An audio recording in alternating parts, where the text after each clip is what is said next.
This video is part of another series which is in companion with the one I posted earlier, cerebral circulation, but with a tinge of variety. In this series, we mainly concentrate on the radioanatomical correlation of cerebral circulation.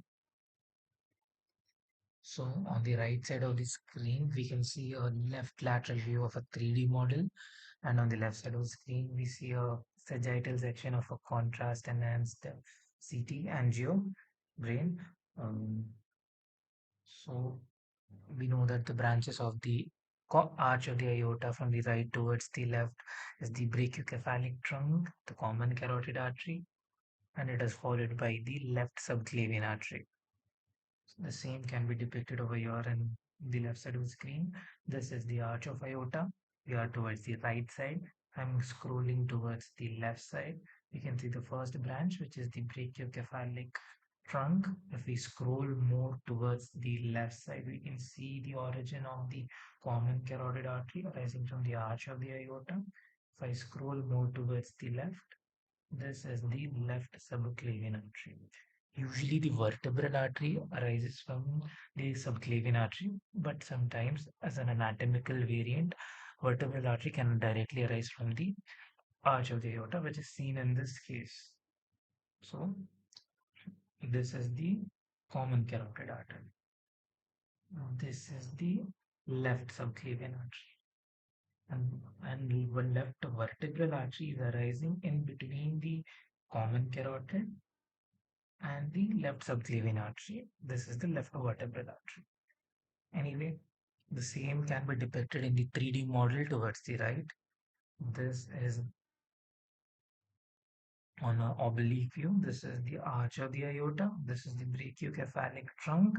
This is the common carotid artery. This is the left subclavian artery. Now let us trace the common carotid artery. So this is the common carotid artery, which is seen over here. And if we notice the common carotid artery and trace it cranially, we can see that the common carotid artery is dividing into two arteries, one which is present anteriorly, another one which is present posteriorly. The one which is present anteriorly and medially is the external carotid artery. The one which is present posteriorly is the internal carotid artery, and we can also see the internal jugular vein over here. And if we continue tracing the internal carotid artery, this is the C1 part. This is the internal carotid artery. We can see that it is entering into the skull base via the carotid canal. It has entered into the petrous part of the temporal bone and entered into the carotid canal. This is the C2 part of the internal carotid artery. The same can be depicted on the 3D model. This is the common carotid artery. If we continue tracing it cranially, we can see that the common carotid artery is divided into two. The anterior one over here is the external carotid artery, which has been dissected. This is the internal carotid artery, which can be traced more cranially. If we trace it more cranially, we can see that the internal carotid artery is entering into the carotid canal, which is depicted over here. So this is the carotid canal. The same can be seen in the sagittal CT section over here. To delineate it better, I'm going to change the window to bone window. So the same thing, this is the internal carotid artery, which is seen entering into the carotid canal. If we continue tracing, it comes out through the foramen lacerum, which is the third part. This is the third part. This area is the foramen laceral area. This is the C3 part, which is very short segment, which continues as the cavernous segment because it enters into the cavernous sinus, which can be depicted on the right side. Over here, this is all the cavernous sinuses and internal carotid arteries passing right between them.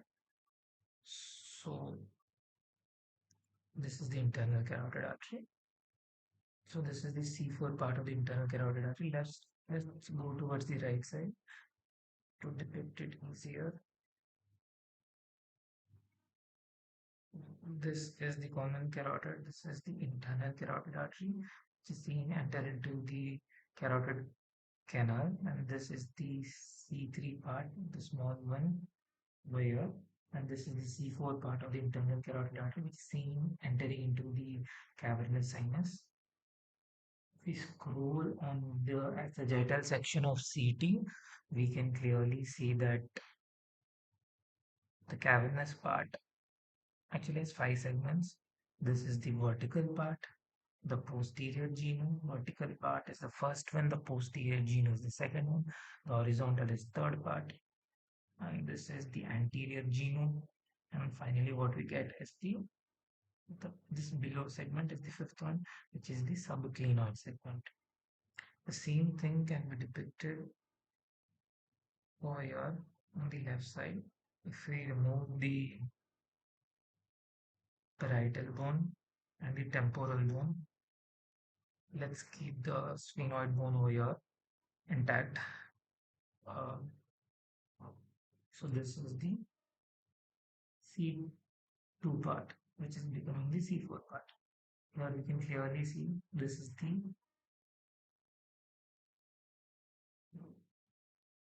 this all part is the cavernous C4 part. The part which is present over here is the C4. This is the horizontal part.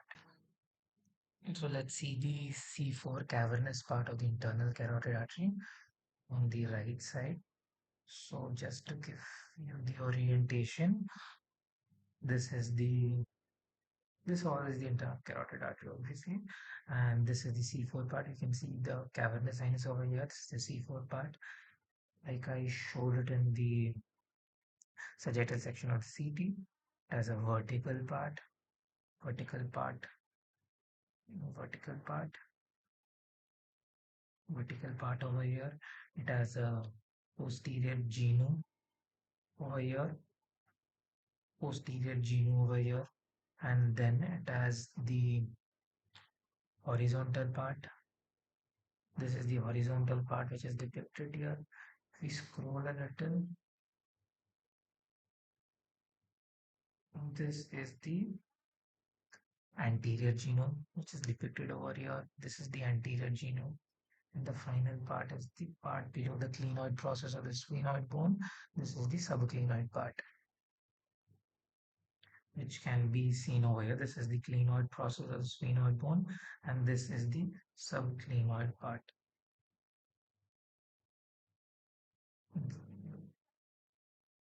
Horizontal part, the anterior genu, that is the bent, this is subclinoid part. If I remove this sphenoid bone, so the purpose of depicting the clinoid segment of the ICA is over. C4 part, which is ending, and this small part over here, which is very small, this is the C5 clinoid segment, and this whole thing over here, this part is the C6 part, which is the ophthalmic part. Here we can see this is the ophthalmic artery. If we trace it, we can see that it is coming till the level of the orbit. It's coming to the level of the orbit over here. This is the C6 part. And we know that C6 gives two more arteries. That is the other one is the superior hypophyseal artery, which can also be seen depicted over here. So this is the C6 part. This is the C6 part. And this one is the ophthalmic artery. Can you see another artery over here? This artery is the superior hypophyseal artery, which is mainly supplying the anterior part of the pituitary gland. And this is the C6 part, which finally ends as the C7 part. And we can also see that it is giving this part. This is the middle cerebral artery, which is so this ends the radioanatomical correlation of the cerebral circulation, and this part when we mainly concentrated on the internal carotid artery and its segments and its branches.